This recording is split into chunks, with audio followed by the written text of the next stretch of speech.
आज हम असत्य बोलने का क्या दुष्परिणाम निकलता है, इसके बारे में समझेंगे।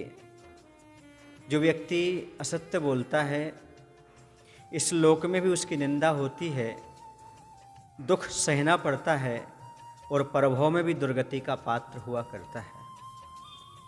एक कहानी मिलती है जो कि असत्य बोलने में प्रसिद्ध हुआ है। उसका नाम था सत्यघोष।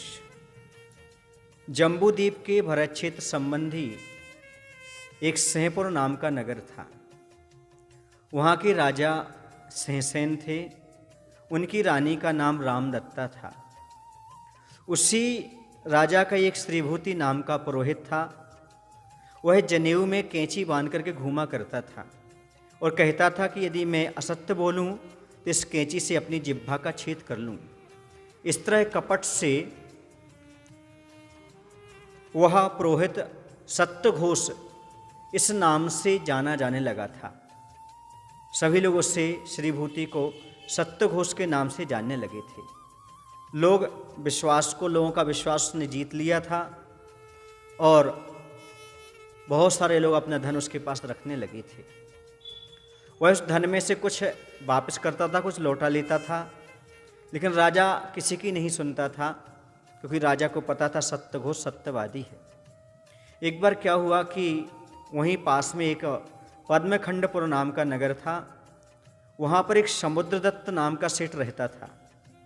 वह सत्यघोष के पास आया और उसने अपने 5 बहुमूल्य रत्न सत्यघोष के पास धरोहर के रूप में रख दिए और कहा, मैं दूसरे देश धन कमाने के लिए जा रहा हूँ। वह दूसरे देश धन कमाने के लिए चला गया। जब वहाँ से वह धन उपार्जन करके लौट करके आ रहा था तो रास्ते में ऐसा हुआ कि पानी की जहाज जो थी वह समुद्र के बीच बीच फट गई। वह एक काष्ठ के सहारे तैर करके किनारे लगा। किनारे लगने के बाद वह सिंहपुर आया और सीधा सत्यघोष के पास गया और सत्यघोष से कहता है, भाई हम इस प्रकार से आपत्ति से मारे हुए हैं, हमारा सारा का सारा माल बह गया। हमने जो धरोहर के रूप में आपके पास 5 रत्न दिए थे वो वापस कर दो। उसने अपने लोगों को बुलाया और कहा, ये तो पागल है, इसे बाहर कर दो, तूने कब रत्न रखे थे? ऐसा कहकर के उसे बाहर निकाल दिया और पागल घोषित कर दिया। वह बेचारा पागलों की भांति नगर में घूमने लगा और एक ही बात कहता रहता कि सत्यघोष ने मेरे रत्न चुरा लिए, मेरे रत्न रख लिए, मेरे रत्न नहीं दे रहा है। घूमता घूमता राजमहल के पास में एक इमली का वृक्ष था। उस पर चढ़ कर के वह रात में रोता हुआ कह रहा था और कहते कहते उसे लगभग 6 महीने बीत गए। यह आवाज़ रानी के महल तक पहुंची। रामदत्ता ने सोचा, यदि ये पागल होता एक ही बात को बार बार क्यों दोहरा था कि सत्यघोष ने मेरे 5 रत्न रख लिए, पागल तो नहीं हो सकता।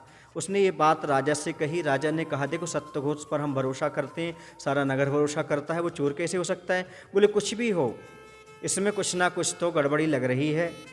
तो राजा ने कहा, तुम परीक्षा कर लो। बोले, ठीक है। उसने सत्यघोष को बुलाया और चौपड़ खेलने के बहाने उसे बिठा लिया और उसकी अंगूठी को जीत लिया और अंगूठी दी कि जाओ। निपुणमती नाम की दासी थी, उससे कहा कि जाओ और सत्यघोष की पत्नी से कहना कि पति ने ये रत्न मंगाए हैं। वह निपुणगति गई लेकिन उसके लिए वापस कर दिया।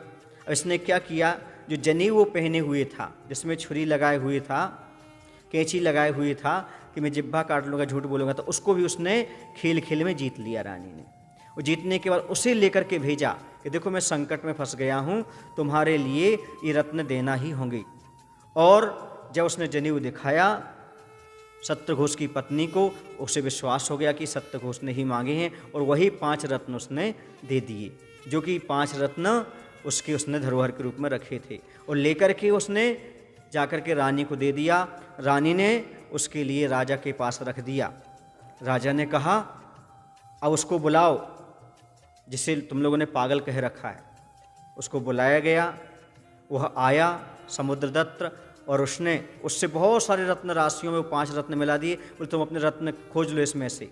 उसने वही रत्न निकाल लिए राजा को विश्वास हो गया यह व्यक्ति निर्दोष है, ये पागल हो ही नहीं सकता। उसने रामदत्ता की भूरी भूरी प्रशंसा की और सत्यघोष को बुला करके पूछा क्यों तुमने ऐसा काम किया। उसने कहा नहीं किया। राजा को और क्रोध आया कि यह झूठ पर झूठ बोलते चला जा रहा है, इसे मालूम नहीं है कि राजा के सामने झूठ बोलने का क्या दंड होता है। फिर राजा ने उसके सामने 3 दंड निर्धारित किए। पहला दंड 3 थाली गोबर खाओ, दूसरा दंड पहलवानों के 3 मुक्के खाओ, कहीं कहीं 32 मुक्के भी लिखा हुआ है, और तीसरा दंड दिया गया इसका समस्त धन हरण कर लो। और ऐसा हुआ। उसने सबसे पहले विचार करके गोबर खाना प्रारंभ किया, पर वह जब वो गोबर खाने में असमर्थ रहा तब पहलवान के मुक्के सहन करना शुरू किए, पर उसमें भी असमर्थ हो गया तो सारा धन उसको देना पड़ा। इस प्रकार तीनों दंड भोग करके मरा। और तीव्र लोभ कसाय के कारण राजा के खजाने में ही जाकर के अंगनधन जाति का सर्प हुआ, वहाँ वो भी मरकर दीर्घ संसारी हुआ। यह दूसरे व्रत की अव्रत की कहानी है, अर्थात असत्य बोलने का ऐसा दुष्परिणाम होता है। इस कहानी को सुनकर के बंधुओं हमें शिक्षा लेना चाहिए, जीवन में कभी भी किसी की धरोहर को नहीं हड़पना चाहिए, किसी की धन पर नियत खराब नहीं करना चाहिए, इसके साथ साथ कभी असत्य नहीं बोलना चाहिए। हमारा जीवन पवित्र निर्मल बन जाएगा। बोली महावीर भगवान की जय। आचार्य विद्यासागर जी महाराज की जय।